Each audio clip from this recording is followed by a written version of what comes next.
விக்கிரவாண்டியில் திமுக வேட்பாளர் அன்னியூர் சிவாவிற்கு ஆதரவாக அமைச்சர் கணேசன் வீடு வீடாக துண்டு பிரசுரம் விநியோகித்து வாக்கு சேகரித்தார். தமிழ்நாட்டில் கூலிப்படை கலாச்சாரத்தை ஒழிக்க வேண்டும் என்று பாமக தலைவர் அன்புமணி ராமதாஸ் வலியுறுத்தியுள்ளார்.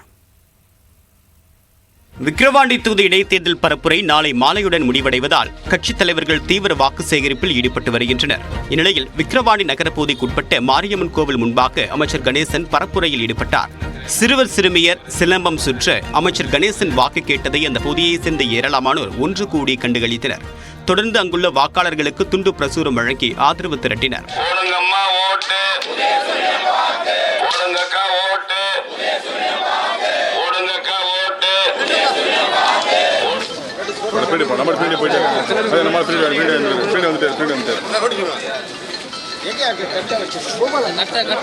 விக்கிரவாண்டி இடைத்தேர்தலில் போட்டியிடக்கூடிய பாமக வேட்பாளர் சி அன்புமணியை ஆதரித்து அந்த கட்சியின் தலைவர் அன்புமணி ராமதாஸ் சாத்தனூர் பகுதியில் பரப்புரை மேற்கொண்டார்.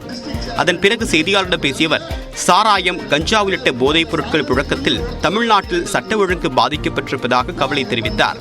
பிஎஸ்பி மாநில தலைவர் ஆம்ஸ்ட்ராங் அவர்கள் கொடூரமான முறையிலே கொலை செய்யப்பட்டார்கள். இதில் யார் பின்னணியில் இருக்கிறாங்க, யார் உண்மையான குற்றவாளிகள், யார் இவங்களை ஏவி விட்டாங்க, இதெல்லாம் முழுமையான விசாரணை நடத்தி அவர்களுக்கு கடுமையான தண்டனை அது வாங்கி தரணும். இது முதலமைச்சருடைய கடமையாக நான் பார்க்குறேன். நான் ஏன்னா இது போன்ற சம்பவம் இனி நடக்கக்கூடாது. இந்த கூலிப்படைன்னு அந்த ஒரு கலாச்சாரத்தை அழிக்கணும், வேரோடு அறுக்கணும்.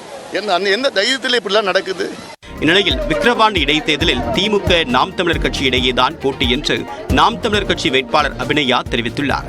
நியூஸ் 18 தமிழ்நாடு தொலைக்காட்சிக்கு பேட்டியளித்தவர், பாமக செல்வாக்கு மிகுந்த தருமபுரியில் என்ன நடந்தது என்றும் கேள்வி எழுப்பினார்.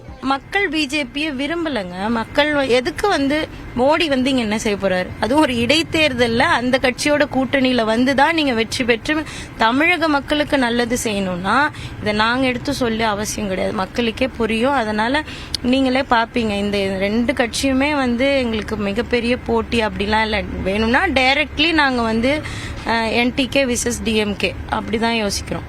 விக்கிரவாண்டியில் டாஸ்மாக் மதுபான கடைகளை அகற்ற பாடுபடுவேன் என்றும் அபிநயா தெரிவித்துள்ளார்.